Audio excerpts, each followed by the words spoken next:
Have you ever noticed just how much banks dominate Pakistan's financial scene? I mean, it's wild. 95% of the entire financial system is built on banking. That's almost unheard of. It really is. And what's even more striking is how much of that banking muscle is concentrated in just 5 major banks. They control about 80% of the market's capitalization. So, when we talk about any changes in business performance, the impact within these banks practically ripples through the whole economy. Right, so if something nudges performance, like a new way of working or thinking, it's not just a bank issue, it's a national one. That's why there's so much focus on how these banks can up their game, not just for profit, but for Pakistan's growth overall.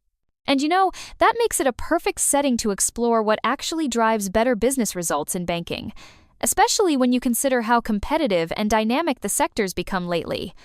That actually reminds me, corporate entrepreneurship has been getting a lot of buzz. But it's not just about launching side projects inside a big company, right? It's got a lot to do with innovation and strategic renewal.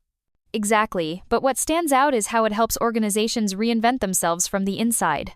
Like, when banks encourage entrepreneurial thinking, it often means more creative products, smarter risk-taking, or even streamlining their services. It goes way beyond just making a new app or tool. And the research really backs that up. Companies that embrace corporate entrepreneurship tend to perform better. Even classic studies, like those by Miller and Camp or Zara, found it boosts business results across industries. Although the results aren't always cut and dry, some studies say the benefits vary depending on context. So, it's not just about being entrepreneurial, but also about where and how those efforts are put in place. Funny you say that, because that's where organizational culture sneaks in. Sometimes it's overlooked, but culture is like the soil. If it's rich, ideas grow. If it's barren, even the best seeds struggle. Totally.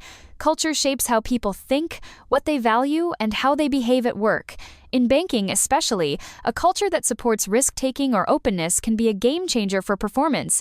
But if everyone's stuck in their ways, it's tough to innovate. Makes sense. And it's not as easy to copy as, say, a piece of software. Cultures are unique to each organization, almost like a fingerprint. That's the interesting bit. Resource-based theory actually says that these unique, hard-to-imitate assets like culture can give a business a real edge.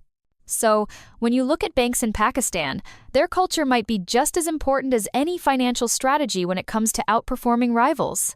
After looking at both sides, I keep coming back to the idea that it's the combination of entrepreneurship and culture that really sparks high performance. Like, one without the other can only go so far. I've had something like that happen too in organizations I've worked with. Even the most creative teams hit a wall if the culture isn't right. This study actually measures how culture can moderate or basically boost the impact of corporate entrepreneurship on business results. So, it's almost like culture acts as an amplifier. If your culture supports new ideas and change, entrepreneurship can really pay off. But if it's rigid, that energy just fizzles. Exactly. And by using real data from middle managers in the top banks, this research gives us some solid evidence. It's not just theory, it's what's happening on the ground in Pakistan's banking sector.